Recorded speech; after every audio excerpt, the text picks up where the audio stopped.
Hello, well this is just a quick video about 3 little jobs I've got to do with the peaches.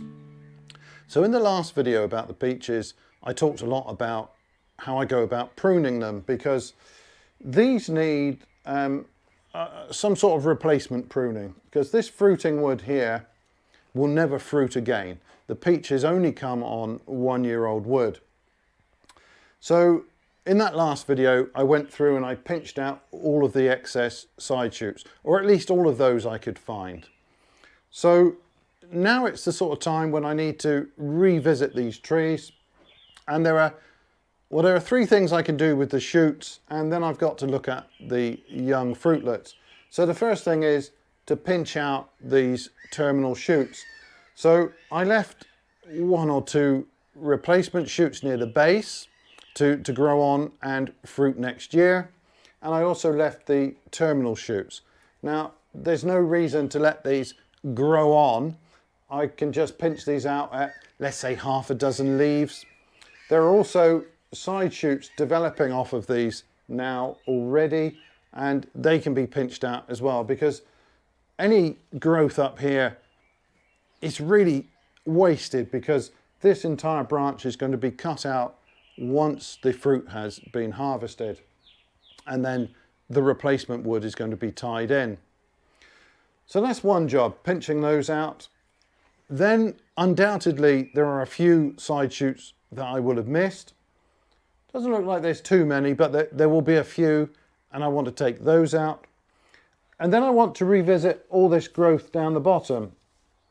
That's coming primarily from the shoots that I've left to grow on to become next year's fruiting wood. And I often left 2 where maybe only 1 would fit, just to see how they start to develop. So I want to just review that growth there and select the best looking shoots and see if there's anything that I can cut out at this stage, just to thin that growth a little bit. Those are the 3 jobs that involve the shoots. Now let's take a close look at the fruitlets. If you're based in the UK, I certainly don't need to tell you that this has been quite a challenging spring. So when these were in flower, we had quite a few dull days, and we also had some really cold conditions. So I'm really pleased to see quite good fruit set here. Now, I did go over these and hand pollinate them many times with a small paintbrush, and that seems to have done the trick. Now these fruitlets here, they're about the size of an almond, and that's the stage at which I think it's sensible to look at thinning these out. Now you could do that earlier, but I think when they're small like these others here, it's a little bit difficult to know how those are going to develop, whether they're going to turn out to be well-formed, healthy, robust fruits. So the tree has actually made a lot of these decisions for me. It will thin the fruits out automatically. Some it will grow, and some will be rejected. So these small ones here have failed. Now, I don't know what the reason for that is. That could be just the tree shedding excess fruitlets, or maybe they had some problem with the cold, but none of those are going to be of any use at all. So the job here is to thin out these fruitlets to the point where the tree can carry all of the fruit to perfection. If you leave all of these on, there will typically be more than the tree can cope with. I've got a little bit of scale insect on here as well, which is not good. I'll have to keep an eye on that and deal with that. So this can be done in stages. The first thing is to remove all these small ones that aren't very helpful, and then make sure that any that are malformed, sometimes you find 2 which are fused together, they can be removed as well. And then you want to thin them out, probably pretty much with a spacing like this, so maybe about 6 inches between the fruits. Now, because the tree has already rejected quite a few of those little fruitlets, these aren't too badly spaced. That at the back is of no use, and those two there I can take away. There's another one round the back there, that can go. At the base here, there's one that's pointing away from the stem, so that's really not well placed, and that one ought to be removed. This is perfect. So this fruit is pointing straight out. It's going to be well exposed to the sun, and that's ideal. Now, you don't always have that choice. Sometimes the fruit aren't quite so well placed, and you have to make a decision on which ones are the best and worth keeping. So on this branch, that fruit up the top may or may not develop. It's a little bit small. That's no good, nor is that. We've got some little ones there.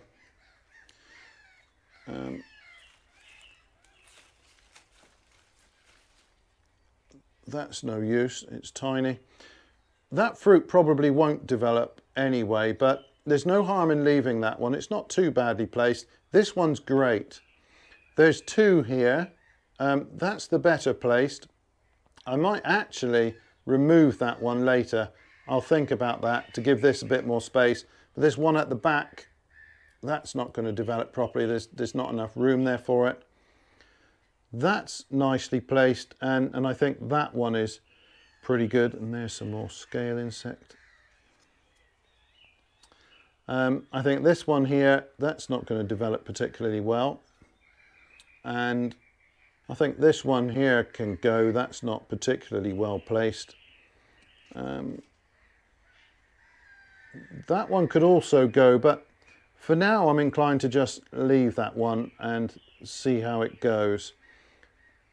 It's nowhere near the wires or anything, and that stem could be tied in such a position that this could get reasonable exposure to the sun.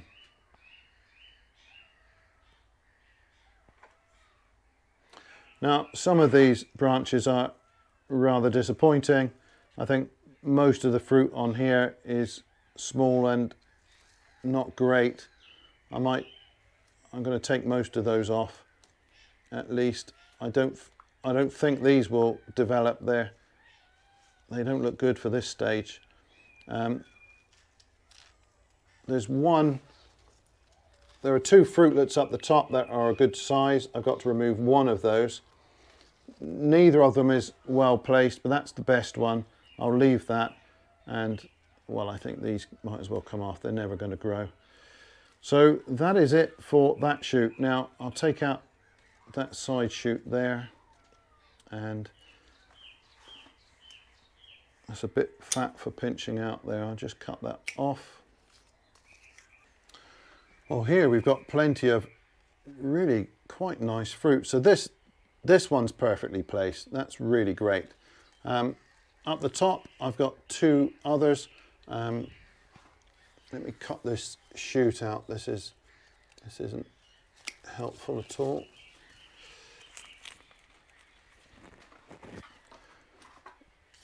So this one is reasonably well placed. This one less so. I'm going to remove that. That one I'm definitely keeping. That's no good. This one here, it's not going to develop nicely in this the gap between these branches, so that one has to go. I've got two here. There's one at the back. That one's no use. I'll take that away. That silly little thing's no good. Now I'll pinch out this shoot as well. So up the top here, I've got, well, those little ones can go.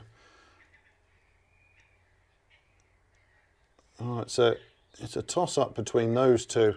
What I might do is take that one away and take that one on. I'll leave both of those for now, and I will remove that one there. That one's great, and I think I'll leave that one as well. In order to give that space to develop so it doesn't get in the way of that cane, I might move that branch over slightly. But this at the back isn't great, and I'm going to take that one away. So I've left 3 there and 4 here, although one of these might be removed later. But that's not bad. This stem was a little bit disappointing. I had some insect damage on here, so I knew that these flowers weren't going to develop. But lower down we've got a, well, rather poorly placed fruit, but there's nothing else in this area, so I'm going to keep that one. And then out on a limb here I've got, well, that's quite a nice looking fruitlet. Not perfectly placed, but that one would do nicely. That ought to be tied back, and I suppose I might do that, but for now it can just hang out there. Now there's 2 shoots developed up the top. I can take that out and pinch out the end of that. Don't need that there.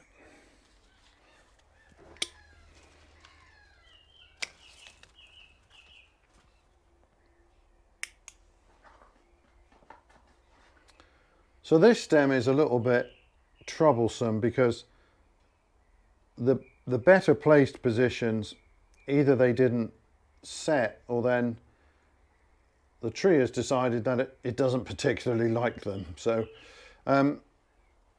that's well placed, and if I move this branch a little bit, that one should be fine as well. So I'll just take off these silly little ones. I mean, they'll almost certainly fall off of their own accord in due course. Then I'm stuck with an assortment of fruit that's pretty poorly placed. I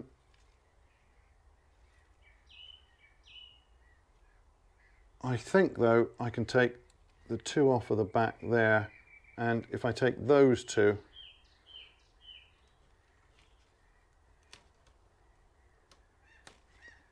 I might leave that one for now. The placement of these isn't great, but if there are no other choices, that's what you're left with.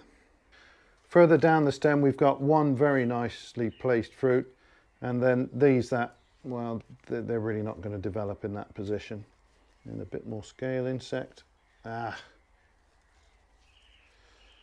want that on there. On this one, well, that's no use. There are 2 that might develop up the top, but I think this whole area is a little bit crowded. I'm going to take that whole branch out. Neither of those fruitlets look particularly impressive. Pinch that out.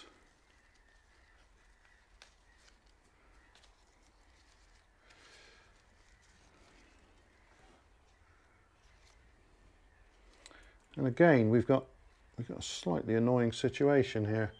That one's great.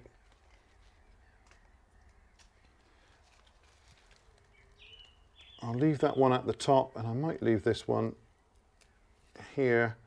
That one is a bit small and poorly placed. I'll take that off and I'll leave that one. Neither of those is particularly impressive.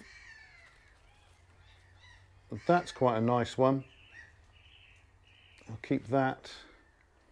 And that one is better placed and a better looking fruit than this one.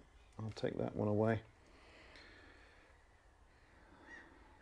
It would be nice if there was, it would be nice if this one was pointing in the right direction, but it's not. So that one's got to go. That one, yeah, that's got to go. This fruitlet is too small, that's not going to develop. And that's small as well. Now, having thinned these, I don't know if one of these will develop. Maybe it will, maybe it won't. I'll give those 2 a chance and see what happens. And then I've got to thin out down here, so I'm going to remove that. And that one I would need to remove. Now if I removed that one, I might be able to keep that one there. That would give them a bit more space. I'll do that for now. I may remove that one later. I'll see how it develops, but there's probably enough space for it to develop here. It tends to be a bit of a shady spot down the bottom with all the new shoot growth, so I need to look at these and see whether there's something that at this stage I can remove if it really does look like it's not going to be needed. This hasn't got anything on, so I can take that out.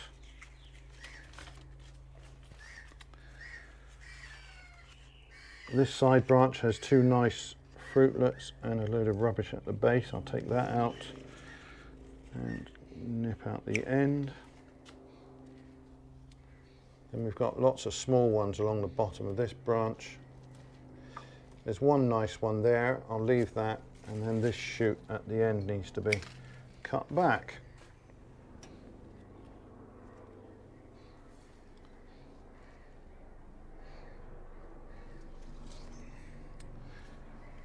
Now with this one, that's the larger of the fruitlets, but it's badly placed. This might actually be fused. Yeah, that's not good. I'm going to have to take that off. This is not going to develop properly. It's fused at the base, so that needs to come off. Well, I've got a fair bit of work to do to finish this one off, and then there's the other peach tree as well. So I'm just going to carry on and do exactly the same again. Pinching out or cutting out the tips at the end of the fruiting wood, reviewing the shoots lower down to see if I can thin them out, and then selecting which of these peach fruitlets to leave. Now, although the tree has made some of those decisions for me and lots of those fruitlets aren't developing properly, there's still going to be cases where I need to make a choice as to which to leave and which to remove. Now, that does look pretty brutal, and you know, one might be reluctant to remove fruit because who doesn't want more peaches? But when I thin them out and leave plenty of space between the fruits, the fruit can physically develop because there's plenty of room for it, but it can also get exposed to the sun, and more importantly, the tree can sustain that number of fruits and bring them all to perfection, so we get good sized peaches full of flavour and properly ripened. So that's the aim here. Of course I could try and keep more of this fruit, but it's better for the quality of the fruit and the size of the fruit to thin them quite rigorously. It's been a little bit unfortunate this year. Some years I'm a little bit luckier. Some of these branches have produced their best looking fruits in the wrong places, but that's a little bit outside of my control. I can see other branches on the other side of the tree where that's not the case, and I've got an abundance of really good looking fruit. So I'm certainly not troubled by the quantity we've got here. I think we've got more than enough for this tree. So yeah, despite a dodgy start to the year, this looks like it's going to turn out reasonably well. Anyway, that is all for this video. So thank you very much for watching, and bye for now.